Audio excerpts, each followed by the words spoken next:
नमस्कार भाइयों, साथियों, मित्रों एवं मेरे प्रिय दर्शकों, आप सभी का स्वागत करता हूं मैं इस वीडियो में। यहाँ पर आप सभी के लिए काफी बड़ा अपडेट है जो कि बैंक ऑफ महाराष्ट्र की तरफ से आया है।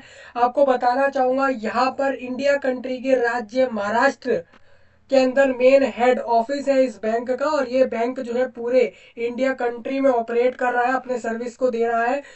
जो कि टाइम टू टाइम उसको जो भी वो अपने सर्विस देता है, आपको पता ही है कि बैंक में कौन कौन से सर्विस दिए जाते हैं। वही तरह के सर्विसेज जो कॉमनली सर्विस होते हैं जो बैंक में दिए जाते हैं, वही सारे सर्विस देते हुए ये बैंक जो है आपके पूरे इंडिया कंट्री में आज के समय पर है। आपको बताना चाहूंगा, बैंक ऑफ महाराष्ट्र नाम का बैंक जो कि पूरे नेशनल में भारत के अंदर कम से कम अपने 200 ब्रांच के साथ अपना ऑपरेट कर रहा है। तो उसके हिसाब से मैं आपको बताना चाहूंगा, बैंक ऑफ महाराष्ट्र ने आपकी अभी रिसेंटली नोटिफिकेशन रिलीज करा है जॉब के लिए, जो कि 100 लोगों को वो ले रहा है।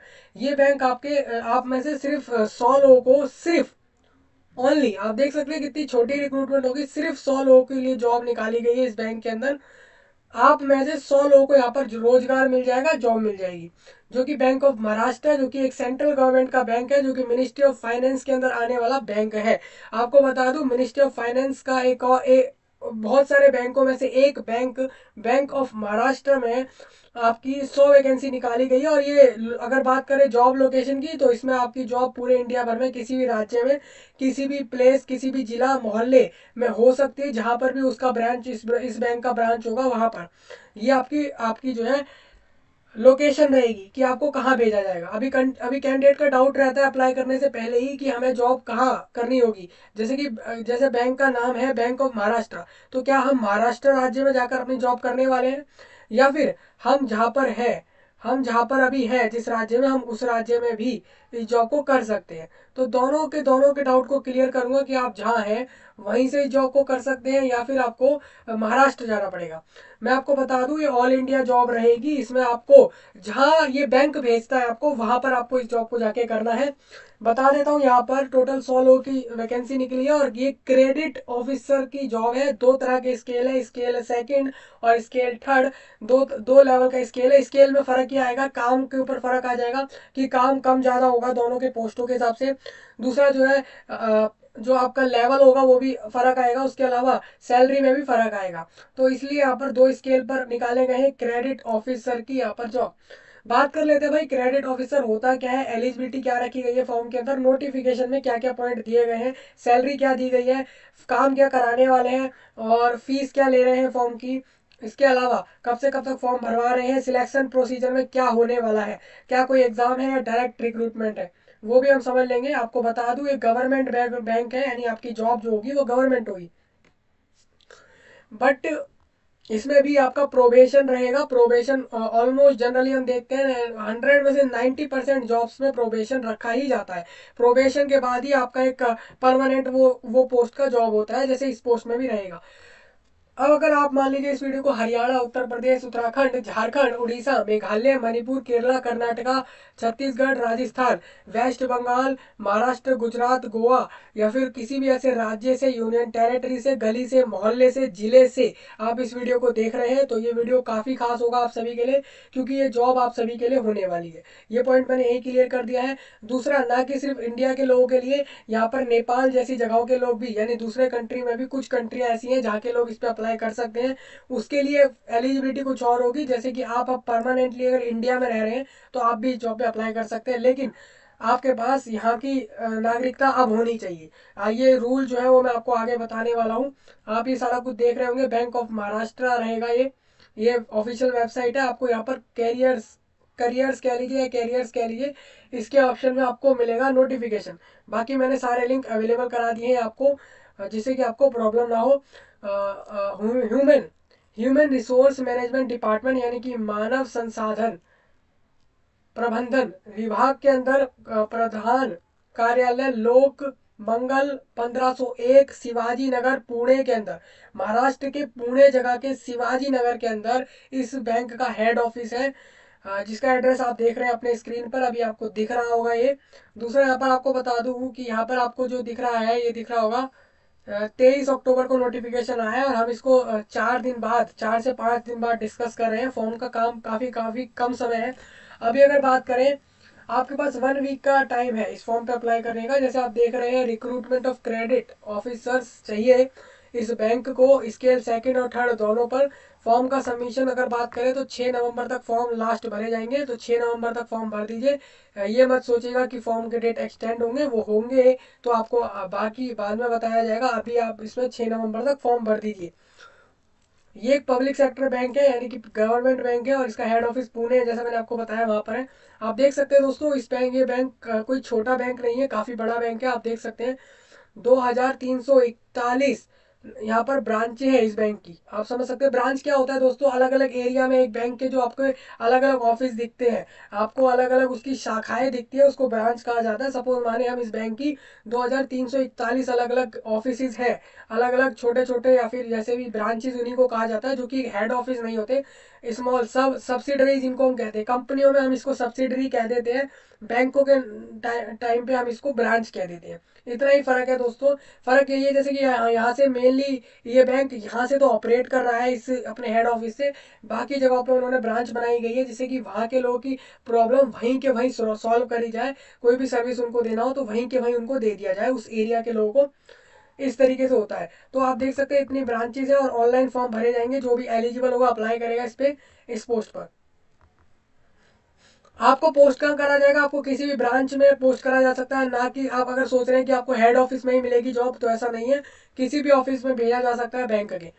चलिए हम पोस्ट की वैकेंसियों की बात कर लेते हैं। सबसे पहले क्रेडिट ऑफिसर स्केल सेकंड में यहाँ पर 50, दोनों की 50-50 वैकेंसियां हैं। और इसमें अगर बात करें अनुसूचित जातियों की 7-7 है, जनजातियों की 3-3, सबके लिए बराबर रखी गई है। और एज अगर बात करें हम यहाँ पर क्रेडिट ऑफिसर स्केल थर्ड वाले की 35 मैक्सिमम रहेगी, सेकंड स्केल वाले की जो है 32 मैक्सिमम रहेगी, मिनिमम 25 रहेगी। अब यहाँ से टोटल के बाद आपको डिसेबिलिटी में, जैसे आप देख रहे हैं 4-4 वैकेंसी दोनों में देख रहे हैं आप, यानी 8% वैकेंसी डिसेबिलिटी वालों को दी इन्होंने अपने बैंक में रिक्रूटमेंट के लिए। तो उसमें भी ये जो 8 वैकेंसी आपको दिख रही है, ये 100 के अंदर से ही आएंगी, ये अलग नहीं है, ये इसी में से आपकी रहेंगी ये डिसेबिलिटी वाली।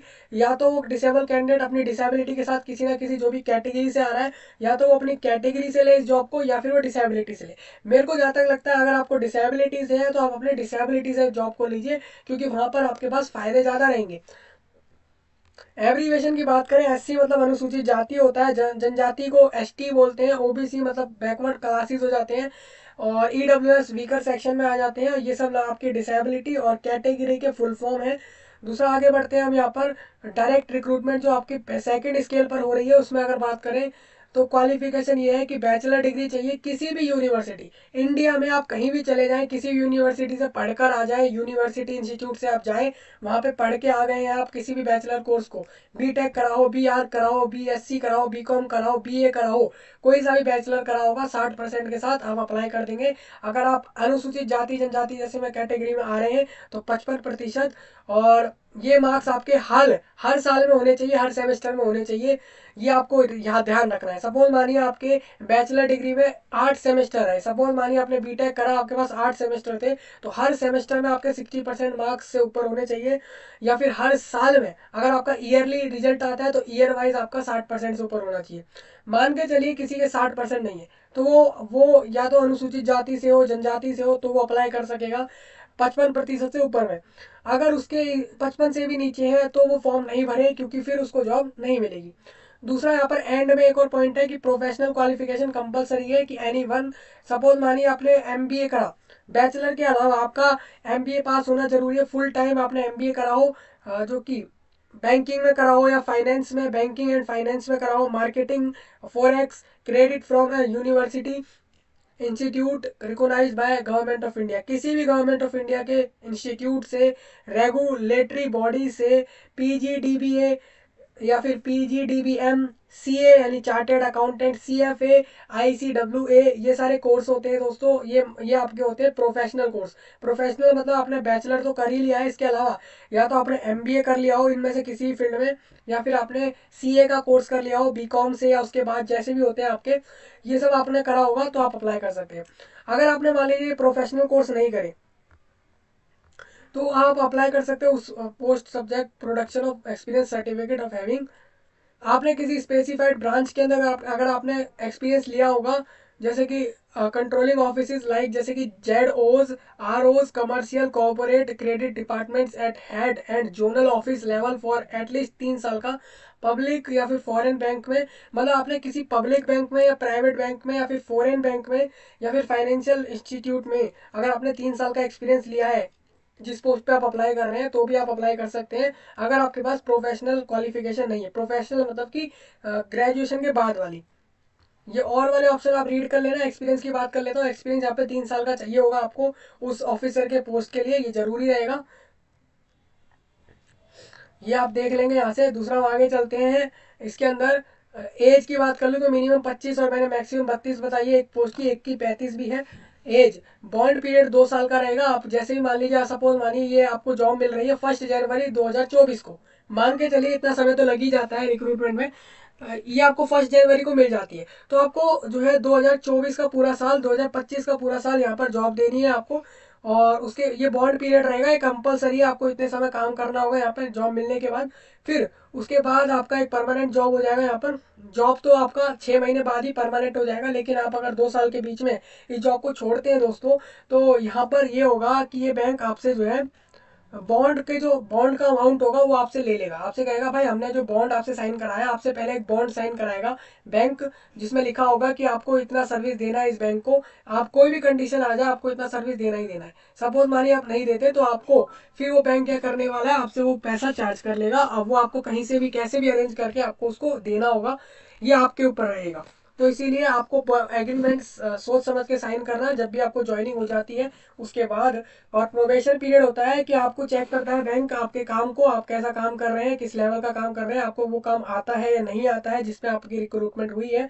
क्योंकि बहुत से लोग ऐसे होते हैं जिनको प्रोफेशनली काम आते नहीं है, लेकिन एग्जाम्स वो निकाल लेते हैं, ऐसे रिक्रूटमेंट में भी वो पास हो जाते हैं, जॉब तक भी पहुंच जाते हैं, ज्वाइनिंग तक भी, लेकिन वो प्रैक्टिकली उस काम को नहीं कर पाते हैं। तो इस वजह से हो सकता है कि उनके प्रोबेशन पीरियड में ही बैंक आपका जॉब कैंसिल करे। सपोज प्रोबेशन पीरियड 6 महीने का रहेगा, उसमें आप फोकसली अपना अच्छे से काम को करेंगे तो ऑटोमेटिकली ये आपका परमानेंट जॉब होगा।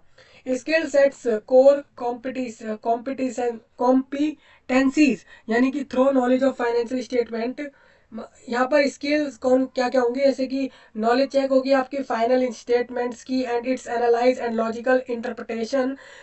Good credit appraisal skills to assess both funded and non-funded limits, project loans, export credit proposal with understanding of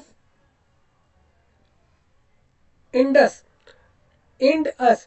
उसके अलावा यहाँ पे बोला है candidate should be having sound knowledge of current RBI instructions with experience in handling and supervising high value credit. Candidate को देखिए यहाँ पे स्किल क्या क्या टेस्ट होने वाली है। आपका कैंडिडेट जो भी रहेगा उसको नॉलेज होनी चाहिए जो भी current RBI reserve bank of India आपको जो भी इंस्ट्रक्शन दे रही है कि आप ये फॉलो करिए अपने बैंक में, ये ऐसा करिए वैसा करिए। RBI का भाई RBI जो भी कहेगी वो फॉलो करना होगा इंडिया के अंदर बैंकों को। ये रूल है, ये रूल है भाई, ये ऊपर से आपका गवर्नमेंट का, इसमें आपको फॉलो करना है। प्लस आपका विद एक्सपीरियंस इन हैंडलिंग, और आपको एक्सपीरियंस होना चाहिए हैंडल करना है कैसे क्रेडिट्स के वैल्यूज को हैंडल कैसे करते हैं। टोटली आपका क्रेडिट से रिलेटेड ही सारा काम है इस पोस्ट पे। He she should be proficient in computer, आपको कंप्यूटर अच्छे से चलाना आता हो, interpersonal communication skills, analytical skills और ड्राफ्टिंग स्किल्स आती हो, मतलब कि कोई भी डेटा एनालाइज करना हो वो आपको आता हो।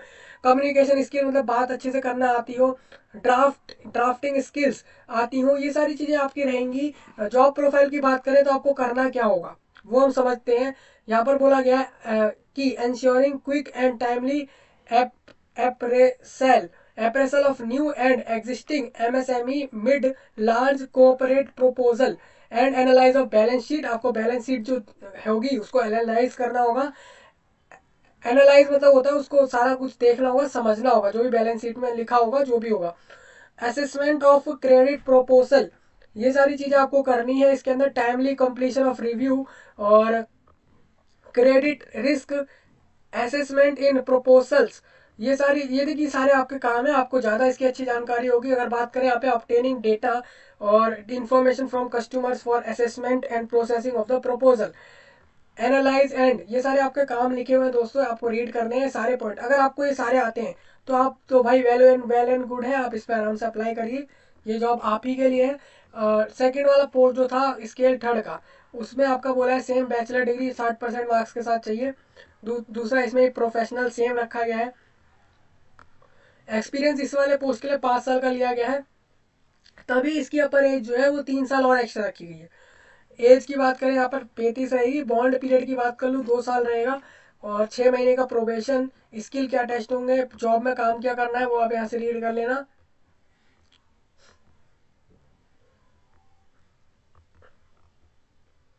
Application for multiple post by a single candidate shall be treated as invalid. आप देखिए, एक ही पोस्ट पे अप्लाई करना है, या तो क्रेडिट स्केल 1 पे या फिर सेकंड पे या थर्ड पे, किसी एक पे ही अप्लाई करना है। दोनों पे अप्लाई मत कर देना, कैंसिल हो जाएगा फॉर्म। कहीं भी इंडिया में भेज देगा ये बैंक, आपको कहेगा कि भाई इस जगह पे चले जाइए, इस जगह पे हमारे इस ब्रांच में जाके जॉब करिए। सपोज मानिए बैंक ने बोला हमारे बिहार ब्रांच में चले जाइए, आप वहां पर जाके काम करिए इस पोस्ट पे। या फिर उन्होंने बोल दिया आप यहाँ से दिल्ली चले जाइए, हरियाणा चले जाइए, पंजाब चले जाइए, उड़ीसा चले जाइए, और या फिर गोवा गुजरात जैसी जगहों पे चले जाइए, तो आपको जाना होगा भाई, यही जॉब है, यही सारा इसके अंदर पॉइंट है। बात करते हैं दोस्तों यहाँ पर आपकी जो कट ऑफ डेट है एलिजिबिलिटी की, यानी कि आपके एज की क्वालिफिकेशन की, वो 30 सितंबर रहेगी। 30 सितंबर जो कि अब चला गया है, उस डेट के हिसाब से आपकी एज, आपके एज और बाकी सारी चीज़ें देखे जाएंगे, चाहे वो मार्कशीट्स हो या डिग्री हो। फीस डिपॉजिट होने के बाद फाइनल सबमिट हो जाएगा फॉर्म। फीस जो नहीं जमा करेगा फॉर्म सबमिट कर वो कर ही नहीं पाएगा, फॉर्म सबमिट माना ही नहीं जाएगा जिसने फीस पे नहीं करी। चलिए थोड़ा और आगे चलते हैं यहाँ पर। ये सारे पॉइंट है दोस्तों, इसको रीड कर लेना आप। अब देखिए मैं आपको एक चीज दिखाता हूँ, यहाँ पे क्या है, the fraction of percentage so arrived will be ignored. भाई इन्होंने बोला है 59.99% वाले को भी ये लोग नहीं लेने वाले हैं। देखिए इन्होंने क्या बोला है,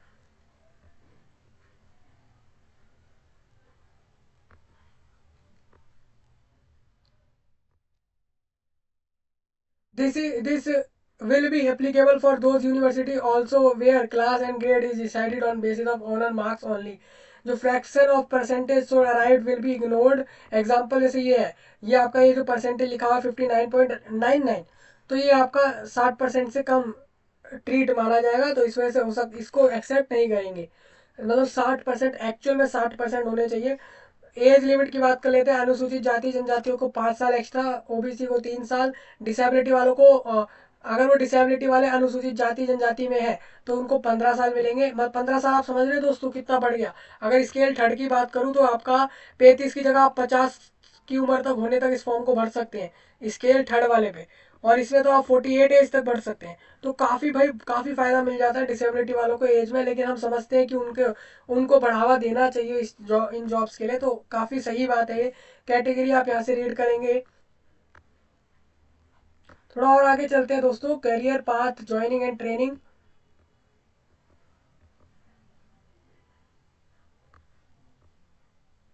थोड़ा और आगे चलते हैं इसमें। चलिए सैलरी की बात करते हैं, वो पॉइंट रीड कर लेना ये वाले। इमोल्यूमेंट्स होता है कि आपको काम करने के क्या पैसे मिल रहे हैं।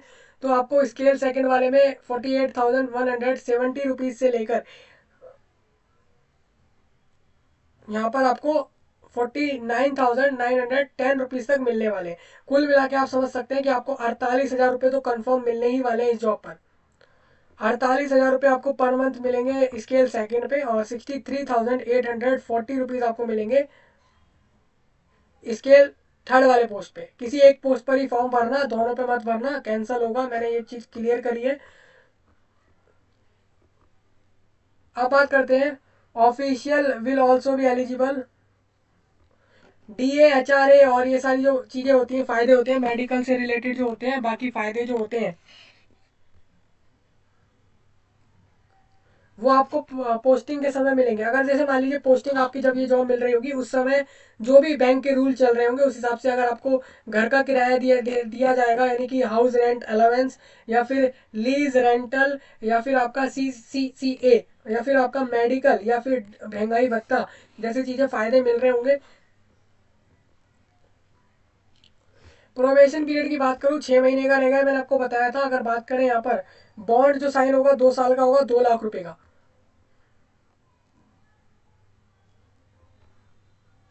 यहाँ पे आपको 2 साल का बॉन्ड साइन करा लिया जाएगा। आपसे कहा जाएगा ये 2 लाख रुपए का हम बॉन्ड साइन कर रहे हैं। ये इसका मतलब ये है कि मान लीजिए आप यहाँ पे जॉब कर रहे हैं, आप इससे पहले अगर छोड़ के जाते हैं तो आप हमारे बैंक को 2 लाख रुपए देंगे, इस तौर पर कि भाई आपने साइन करा था कि हमारे बैंक को आप 2 साल देने वाले हैं काम के, लेकिन आप तो 1 साल में ही या फिर 18 महीने के अंदर ही या फिर 19 महीने 3 दिन के अंदर ही आप इस काम को छोड़ के जा रहे हैं। बैंक आपसे ये कह देगा, इसलिए आप ये बात ध्यान रखिएगा। इसको बॉन्ड साइन करने के बाद इस पीरियड को पूरा करिएगा। नेशनैलिटी के बताएं तो इंडिया के लोग, Nepal, Bhutan, Tibetan refugee who came over to India before, मतलब कि 1962 के 1 जनवरी से पहले जो लोग इंडिया में आ गए और अब वो परमानेंटली इंडिया में रह रहे, तो वो लोग फॉर्म भर देंगे। लेकिन उनका पास ये होना चाहिए कि वो पूरे इस इरादे से आए कि वो परमानेंटली अब भारत में ही रहेंगी। सपोज मानिए अगर आप पर्सन है of Indian origin who have Burma, Sri Lanka, east east African countries of Kenya, Uganda और the United Republic of Tanzania, और ये सारी जगहें हैं दोस्तों, ये कंट्रियां हैं अलग अलग। तो अगर आप वियतनाम और इन जगहों से आए हैं और आप परमानेंटली इंडिया में सेटल होने आ गए हैं और इंडिया में रह रहे हैं, तो आपको कहना चाहूँगा भले ही आप इन कंट्रियों से आए हैं आप फॉर्म भर सकते हैं, लेकिन आपके पास ये होना चाहिए कि आपके पूर्वज जो है, आप अगर मान लीजिए आप अभी आए हैं, आपके पूर्वज में कोई भी अगर यहाँ पर 1962 1 जनवरी से पहले इंडिया में आ गए थे, तो आप इस फॉर्म को भर पाएंगे, लेकिन आपके पास उसके डॉक्यूमेंट जरूर हो। ये रहेगा दोस्तों इस पर अप्लाई करने का। बाकी पॉइंट आप यहाँ देखेंगे। सिलेक्शन प्रोसीजर की बात कर लेता हूँ। यहाँ पे कैंडिडेट जो अपीयर फॉर ऑनलाइन एग्जाम लिया जाएगा भाई। यहाँ पर सक्सेसफुल कैंडिडेट जो इंटरव्यू के लिए बुलाने वाले हैं एग्जाम के बाद, वो 1:4 रहेंगे। 1:4 मतलब होता है 100 लोगों की वैकेंसी है, तो 400 लोगों को इंटरव्यू के लिए बुलाया जाएगा। इंटरव्यू 400 लोगों का होगा यहाँ पे। इंटर एंड एग्जाम जो होगा वो 200 नंबर का, इंटरव्यू होगा 100 नंबर का। और ये आपका इस तरीके से रहेगा 75 और 25, मतलब कि आपकी 75% तो वेटेज रहेगी एग्जाम की और 25% इंटरव्यू की। तो कैंडिडेट को करना क्या है, कैंडिडेट को ये करना है, आपका आपका एग्जाम सही से देंगे तो आप इंटरव्यू पे जाएंगे। इंटरव्यू में सिर्फ 400 लोग बैठने वाले हैं। फिर इंटरव्यू हो जाने के बाद आपको यहाँ पे आपका फाइनल मेरिट बनाया जाएगा। मिनिमम कट ऑफ की बात कर लेते हैं यहाँ पे। मिनिमम कट ऑफ मार्क्स जो ऑनलाइन एग्जाम के हैं और इंटरव्यू के हैं और फाइनल सिलेक्शन के हैं 50% रहेंगे यूआर के लिए। मतलब कैंडिडेट को अपने 200 में से 100 नंबर लाने हैं एग्जाम में, अगर वो यूआर से है। इंटरव्यू में उसको 100 में से कितने लाने हैं, 50%, यानी कि 50 नंबर वहाँ लाने हैं उसको। फिर उसको इन दोनों के मिला के आपके टोटल 50% तो हो ही गए। यही मार्क्स आपको फाइनली जॉब दिलाने वाले हैं। अगर मान लीजिए आप अगर किसी रिजर्वेशन में है तो आप 45% मार्क्स भी लाएंगे अलग अलग से, तो भी आप यहाँ पे आगे जाते जाएंगे और एग्जाम के बाद ये जॉब आपको मिल जाएगी। चलिए भाई, ये समझ आ गया हमारे।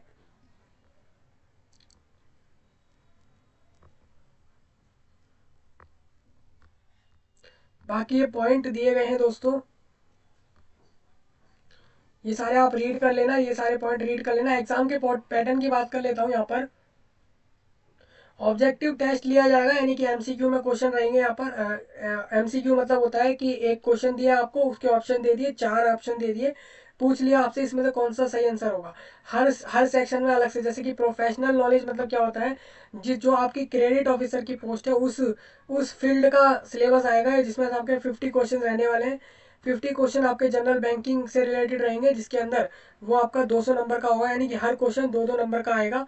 ये आप यहाँ से समझ रहे होंगे। 100 क्वेश्चन 200 नंबर के। आपको टोटल 120 मिनट में एग्जाम को कंप्लीट करना है। हर सेक्शन को अलग अलग से कंप्लीट करना है, अलग अलग समय में कंप्लीट करना है। नेगेटिव मार्किंग नहीं है। आपके गलत आंसर देने पर भी कोई मार्क्स काटेगा नहीं ये बैंक आपको। आपके जो मार्क्स आ रहे होंगे वो आपको दे देगा, आपके मार्क्स को बिल्कुल भी नहीं काटेगा रॉन्ग आंसर पे। सेंटर की बात करते हैं दोस्तों। सेंटर यहाँ पे देश भर में होगा। देश भर में आपका हो सकता है इसका सेंटर जो है गुजरात में भी हो, महाराष्ट्र में भी हो, गोवा, वेस्ट बंगाल, उड़ीसा, मेघालय, मणिपुर, दिल्ली, हरियाणा, कहीं भी हो सकता है इसका सेंटर।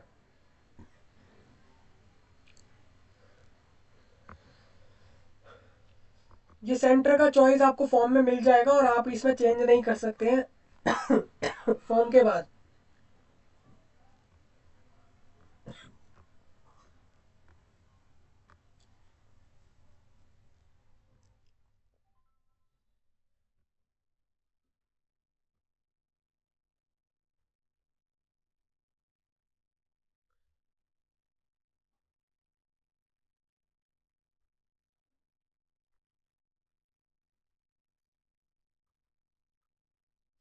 चलिए भाई, ये हो गया। इसके बाद अब मैं आपको बताता हूँ सेंटर कहाँ कहाँ रहेंगे, जिससे कि राज्य वालों को पता लग जाए कि उनके वहाँ सेंटर है या नहीं। सब जो बिहार बिहार में लोग हैं, बिहार में पटना जगह पर सेंटर रहेगा। चंडीगढ़ में चंडीगढ़ के अंदर दोस्तों मोहाली और बठिंडा जगहों पर आपका सेंटर है। छत्तीसगढ़ के अंदर रायपुर में है। दिल्ली एनसीआर के अंदर ऑल एनसीआर, जितने भी एनसीआर के अंदर सिटी आते हैं, सब जगहों पर एग्जाम होगा। गोवा के अंदर पनाजी जगह पर एग्जाम है। गुजरात में अहमदाबाद, गांधीनगर, सूरत में एग्जाम है। झारखंड के अंदर रांची, और कर्नाटका में बेंगलुरु, केरला के अंदर तिरुवनंतपुरम, मध्य प्रदेश के अंदर भोपाल में, और महाराष्ट्र के औरंगाबाद के अंदर होगा। इसके अलावा मुंबई में भी होगा, थाने, नवी मुंबई और एमएमआर रीजन, और नागपुर, पुणे। सबसे ज़्यादा सेंटर की बात कोई कैंडिडेट पूछना चाह रहा है तो भाई इसके अंदर महाराष्ट्र में ज़्यादा सेंटर है, क्योंकि मेन इसका मेन जो इसका ऑपरेटिव सेंटर है इस बैंक का, वो भाई महाराष्ट्र राज्य है। उसके अलावा उड़ीसा के भुवनेश्वर, राजस्थान के जयपुर, तमिलनाडु के चेन्नई और तेलंगाना के हैदराबाद, इन जगहों पर सेंटर रहेंगे। अगर कोई कैंडिडेट पूछ रहा है कि भाई सेंटर कितने होंगे, तो सेंटर की कोई एक्चुअल नंबर नहीं दिए। जैसे कि अगर बात करें, बिहार के पटना में हो सकता है 10 सेंटर हो, 20 सेंटर हो, जितने मर्जी हो सकते हैं। वो क्लियर नहीं करा गया है। चंडीगढ़ में भी, मोहाली के अंदर कितने भी सेंटर हो सकते हैं, जो भी आपके फॉर्म के बेस पर रहेगा। जितने फॉर्म आएंगे उसके हिसाब से सेंटर में आपको जगह अलॉट करके आपका एग्जाम करा दिया जाएगा। चलिए भाई, और आगे चलते हैं। यहाँ पर कॉल लेटर आपका एडमिट कार्ड रहेगा, जो कि आपको एग्जाम से पहले दिया जाएगा वेबसाइट पर, जो कि आपको BOM, बैंक ऑफ महाराष्ट्र, अपने वेबसाइट पर देगा। वहां से आप इसको चेक कर पाएंगे।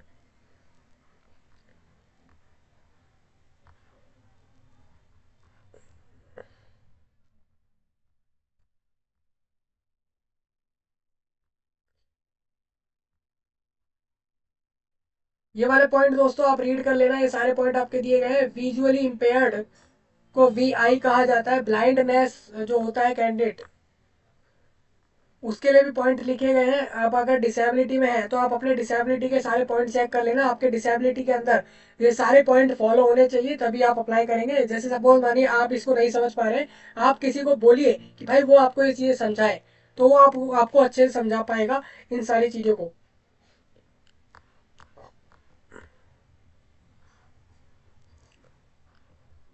स्क्राइब की बात कर लेते हैं भाई। डिसेबिलिटी वालों को अगर स्क्राइब यूज करना है ना, तो उसके पॉइंट यहाँ पे दिए गए हैं, आप सारे रीड कर लेना। स्क्राइब मतलब होता है आपकी जगह कोई दूसरा कैंडिडेट या दूसरा पर्सन आपका एग्जाम करने वाला है, आपके एग्जाम को लिखने वाला है, या जैसे भी कंप्यूटर पे हो रहा है तो कंप्यूटर में भी आपकी जगह वो एग्जाम देगा, ये होगा।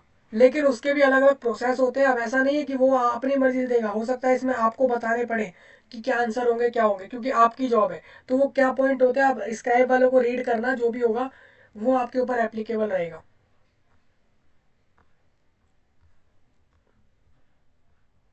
फॉर्म की फीस की बात करते हैं दोस्तों। 1000 रुपीज, 1180 रुपीज ले रहा है भाई ये बैंक। आप देख सकते हैं काफी। ये आप फीस देख रहे हैं दोस्तों, 1180 रुपये एक फॉर्म के फीस ले रहा है ये बैंक आपके, बिना किसी रिजर्वेशन वाले कैटेगरी से। और जो रिजर्व कैटेगरी है उनसे उनसे कितने ले रहा है, 100 रुपये। अब मुझे ये लगता है भाई ये तो काफ़ी ज़्यादा अन्याय है उन लोगों के साथ जो किसी ना किसी रिजर्वेशन में नहीं आ रहे। क्योंकि भाई अगर आप देखिए ना, रिजर्वेशन वालों का डायरेक्ट आपने कर दिया 10%। अगर हम देखें, 1000 रुपीज़ आप अगर ले रहे हैं UR वालों से, तो आप उन रिजर्वेशन वालों से 100 रुपये ले रहे हैं, जिसमें मेरे को लगता है ऐसा नहीं होना चाहिए था। इसमें आपका ऐसा होना चाहिए था 500 और 100 भी रखते तो भी सही रहता। आपने इसमें यहाँ पे क्या कर दिया है, देखिए आप कितना फ़र्क ला दिया इन्होंने। लेकिन अब जो भी है यही आपका पे होगा, और इसमें आपका GST आप देख सकते हैं, 18% GST रहेगा ये आपके फॉर्म पर। फॉर्म का फीस वापस नहीं होगा। फॉर्म भरने वाले ध्यान से फॉर्म भरेंगे इसको, जिनको जॉब लेनी है, सीरियस एस्पिरेंट कह लीजिए, एप्लीकेंट कह लीजिए, कैंडिडेट कह लीजिए, वो ही भरें।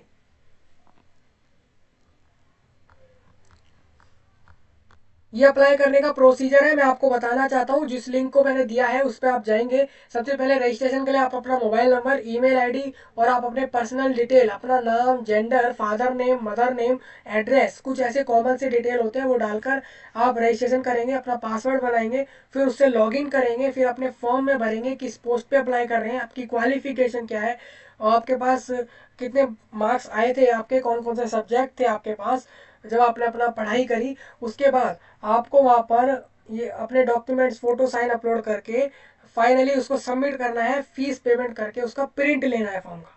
यही पूरा प्रोसेस होता है। इस जॉब पर अप्लाई करने का भी सेम रहेगा। एग्ज़ाम कब होगा, तो एग्ज़ाम अभी आपको बताया नहीं गया, मैं आपको बताना चाहता हूँ एग्ज़ाम कब हो सकता है। आपका ये एग्ज़ाम डेफिनेटली ये दिसंबर मंथ में हो रहा होगा। एग्ज़ाम दिसंबर मंथ के फर्स्ट वीक से ही होगा, और इसमें इंटरव्यू आपको मिड दिसंबर के बाद या जनवरी में देखने को मिलेगा इसका इंटरव्यू।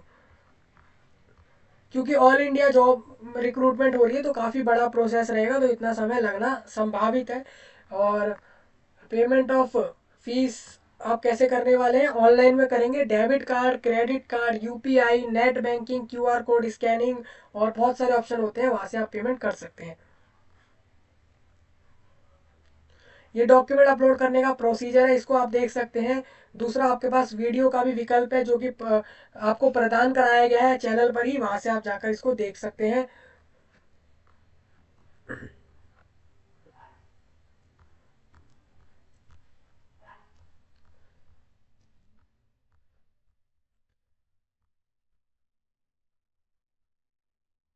ये जनरल इंफॉर्मेशन आपके लिए दी गई है, यहाँ से आप रीड कर लेना। भाई अब इसमें वो डाउट आता है कि अगर मान लीजिए कोई कैंडिडेट है, अभी मान लीजिए कहीं ना कहीं काम कर रहा है, तो क्या वो अप्लाई कर सकता है? भाई बिल्कुल कर सकता है। उसके पास उसको नो एनओसी लगाना पड़ेगा बस। एनओसी होता है नो ऑब्जेक्शन सर्टिफिकेट, लगा के फॉर्म अप्लाई कर दे वो कैंडिडेट भी, मेल फीमेल कोई भी अप्लाई कर सकते हैं इस पे।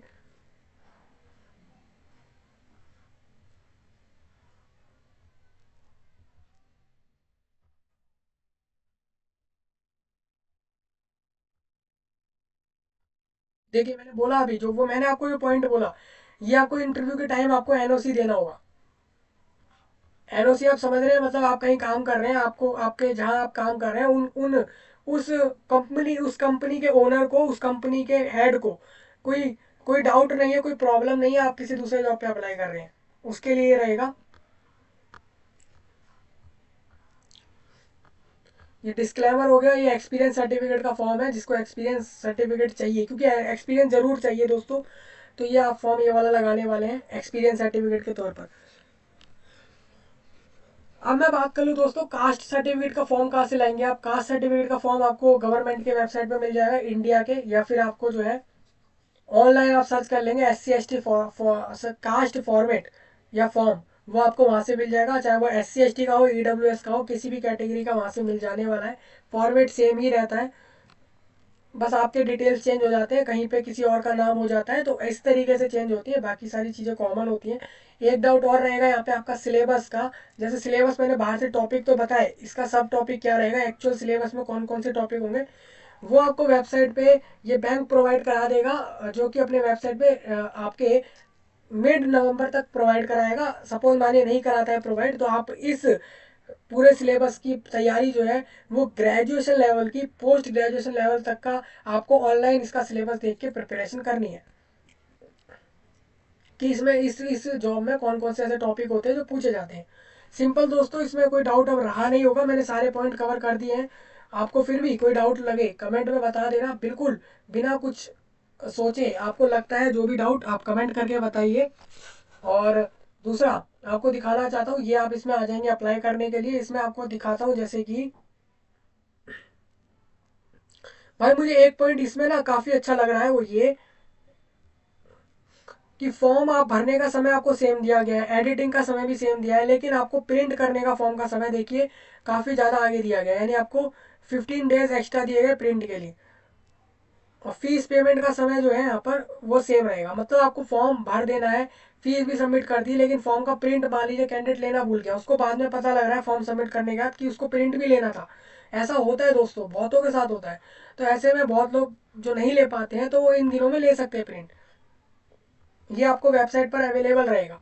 सारे पॉइंट क्लियर हो गए होंगे। दूसरा आपको दिखाता हूँ, यहाँ पे मैं क्लिक कर देता हूँ। यहाँ पर आपको ये डिटेल डाल देनी है पूरा, और इसके बाद आपको सेव एंड नेक्स्ट पे करते जाना है, करते जाना है यहाँ तक, ये इस वाले पॉइंट तक पहुँचने के लिए। फिर आप जैसे इस वाले पॉइंट पर आ जाएंगे, ये वाले पॉइंट पर, वैसे ही उसके बाद आप सबमिट कर पाएंगे फॉर्म को, और इसका एक एक्चुअल में इसका एक कॉपी, एक प्रिंट ले पाएंगे। तो ये पूरा प्रोसीजर है जो भी एप्लीकेबल होता है पूरे इंडिया से, पूरे भारत से जो भी एलिजिबल है जॉब पे अप्लाई कर सकता है दोस्तों। उत्तराखंड हो, झारखंड हो, केरला हो, कर्नाटका हो, कोई सा भी ऐसा राज्य आप इसमें अप्लाई कर सकते हैं। राज्य ही नहीं, किसी भी जगह से आप अप्लाई कर सकते हैं दोस्तों। इंडिया में काफ़ी बड़ा अपडेट है दोस्तों, ये पूरे देश भर के लिए रहने वाला है। और मैं तो कहता हूँ देश के लिए ही नहीं, पूरे दुनिया के लिए अपडेट है, क्योंकि इस अपडेट में आपके दूसरे कंट्री वाले भी एलिजिबल रखे गए हैं। लेकिन उसके मैंने कंडीशन आपको बताए थे, वो आपको दोबारा थोड़ा सा पीछे करके देखना वीडियो को, आपको समझ आएगा। सारे पॉइंट क्लियर हो चुके हैं दोस्तों। इसको फैलाएं जितना हो सके इस वीडियो को। मिलते हैं आपसे नए टॉपिक में, तब तक के लिए आप सभी का धन्यवाद।